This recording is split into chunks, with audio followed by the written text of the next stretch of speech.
નમસ્કાર દર્શક મિત્રો, આપ જોઈ રહ્યા છો 24 ન્યૂઝ ગુજરાત, જ્યાં સમાચાર છે સત્યના પક્ષે અને જનતાના માટેની લડત છે નિરંતર. ગુજરાતના દરેક ખૂણામાંથી લોકલથી લઈને નેશનલ સુધી દરેક ઘટના, દરેક હકીકત સૌથી પહેલા અને સૌથી સાચી રીતે ફક્ત અહીં. હું છું અર્પિતા પટેલ. ચાલો શરૂ કરીએ આજના મુખ્ય સમાચાર. વાવ થરાદ જિલ્લામાં ડ્રગ્સ રેકેટનો મોટો ભેદ ઉકેલાયો. ઇન્ટ્રોગેશનમાં 30 જૂના કેસોની માહિતી મળતાની શક્યતા. વાવ થરાદ જિલ્લામાં નશીલા પદાર્થો અને ડ્રગ્સના રાષ્ટ્રવિરોધી ગુનાઓ વધતા જિલ્લામાં પોલીસ તંત્ર સક્રિય બની ગયું છે. તાજેતરમાં ડ્રગ્સ સાથે પકડાયેલા આરોપીઓની જિલ્લા પોલીસ અધિકારીઓની હાજરીમાં સઘન પૂછપરછ હાથ ધરવામાં આવી હતી. ઇન્ટ્રોગેશન દરમિયાન પ્રાપ્ત માહિતી મુજબ આરોપીઓ માત્ર નાના સપ્લાયરો નહીં પરંતુ મોટા નેટવર્ક સાથે જોડાયેલા હોવાની આશંકા છે. તેમની પાસેથી લગભગ 30 જેટલા જૂના પેન્ડિંગ કેસોમાં સંડોવણી અને મહત્વપૂર્ણ માહિતી મળવાની શક્યતા વ્યક્ત કરવામાં આવી છે. આગામી કાર્યવાહી રૂપે જિલ્લા પોલીસ અધિકારીઓ દ્વારા ખાસ મીટિંગનું આયોજન કરીને પકડાયેલા આરોપીઓની વિગતવાર માહિતી ભેગી કરવા માટે વિશેષ તપાસ ટીમો બનાવવામાં આવી છે. આ ટીમો આરોપીઓનો ગુનાહિત ઇતિહાસ, સપ્લાય ચેઇન નેટવર્ક અને અગાઉના સાથીદાર વિશેની માહિતી એકત્રિત કરશે.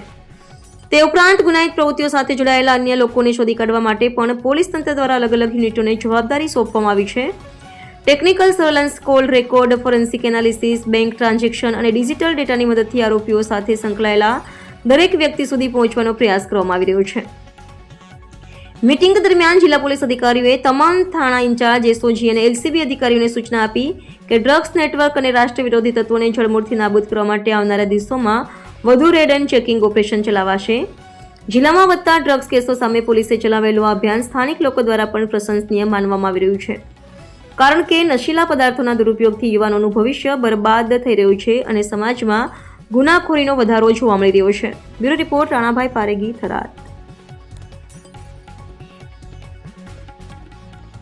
ડીજીપી સાહેબ દ્વારા દેશ અને રાજ્યમાં તાજેતરમાં જે આતંકી ઘટનાઓ બની છે એ બાદ આપણી રાજ્યની એટીએસ દ્વારા પણ જે આતંકી મોડ્યુલને પર્દાફાશ કર્યો છે એ ઘટનાઓને ધ્યાનમાં રાખી અને રાજ્યના નાગરિકોની સુરક્ષા વધારે સંગીન બનાવવા માટે રાજ્યના રાષ્ટ્ર વિરોધી ગુનાઓના જે કેસો છે એમાં પકડાયેલા આરોપીઓને ચેક કરવા માટે અને એ લોકોનું ડેટાબેઝ રિવાઇઝ કરવા માટે ખાસ ડ્રાઈવનું આયોજન કરવામાં આવ્યું હતું.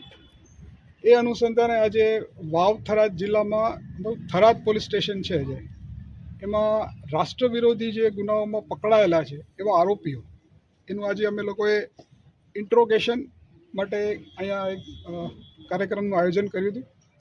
આ રાષ્ટ્ર વિરોધી ગુનાઓમાં એવા આરોપીઓ કે જે દાખલા તરીકે હથિયારોની ગેરકાયદેસર તસ્કરી, નાર્કોટિક્સની હેરાફેરી, તસ્કરી, એક્સપ્લોઝિવના ગુનાઓમાં કોઈ આરોપી પકડાયા હોય અને આ ઉપરાંત જેના ઉપર ટાડા છે, મકોકા છે, પોટા છે, આ પ્રકારના ગુનાઓમાં જે સંડોવાયેલા હોય એ પ્રકારના આરોપીઓનો ડેટાબેઝ તૈયાર કરી અને છેલ્લા 30 વર્ષના ગુનાઓનું ડેટા લઈ અને થરાદ પોલીસ સ્ટેશન ખાતે આ બધાનું આજે ડોઝિયર તૈયાર કરવામાં આવ્યું છે.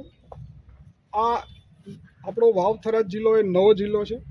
આ કાર્યક્રમ આટલા મોટા સ્કેલમાં કરવાનો અને બધા એક જગ્યાએ ભેગા કરવાનો મુખ્ય હેતુ એ છે કે 30 વર્ષ જૂના ગુનાઓ છે અને આ આરોપીઓના જે લેટેસ્ટ વિગતો જે છે એનું પ્રોફાઇલિંગ જે છે, એના ફિંગરપ્રિન્ટ છે, ફોટા એના લેટેસ્ટ મળી રહે, એના મોબાઈલ નંબર સહિતની તમામ વસ્તુઓ અપડેટ થઈ શકે અને પોલીસ પાસે એક ડિજિટાઇઝ ફોર્મમાં એક રેકોર્ડ ઉપલબ્ધ થાય, એ એક એનો મુખ્ય હેતુ હતો.